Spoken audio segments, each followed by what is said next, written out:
పాక్ వెన్ను విరిచిన బ్రహ్మోస్, ఇస్లామాబాద్ సమీప నూర్ఖాన్ సహా పలు వైమానిక స్థావరాల్లో క్షణాల ధ్వంసం.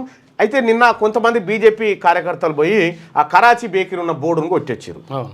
కరాచీ బేకరీ నిన్న మొన్న కొట్టి అది సోషల్ మీడియాలో జరుగుతూ ఉంది. కరాచీ బేకరీ అసలు కరాచీ అంటే పాకిస్తాన్లో ఉంది. ఈ పాకిస్తాన్ బోర్డు పేరు ఇక్కడ ఉండడానికి వీల్లేదని చెప్పి పాకిస్తాన్లో ఉన్నటువంటి వాళ్ళ పేర్లు ఇక్కడ మన వాళ్ళకు కూడా ఉన్నాయి చాలా. ఇప్పుడు వాళ్ళని కూడా కొడదామా? కరాచీ అంటే ఏందో కనీసం అవగాహన ఉందా? కరాచీ అంటే ఉప్పు తత్వంతో కూడిన చిత్తడి నేల అనేది అర్థం.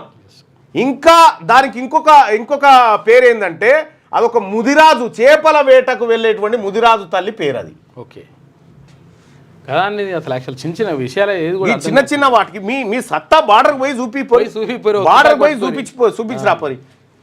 శత్రు సైన్యానికి వణుకు పుట్టించిన సూపర్ సోనిక్ క్రూజ్ క్షిపణి దెబ్బకు దిగి వచ్చి కాల్పుల విరమణకు అంగీకారం చేసింది. అయితే భారత్ వేసినటువంటి బ్రహ్మోస్ వల్లనే పాకిస్తాన్ భయపడ్డదని చెప్పి మీడియాలో కథనాలు వస్తా ఉన్నాయి.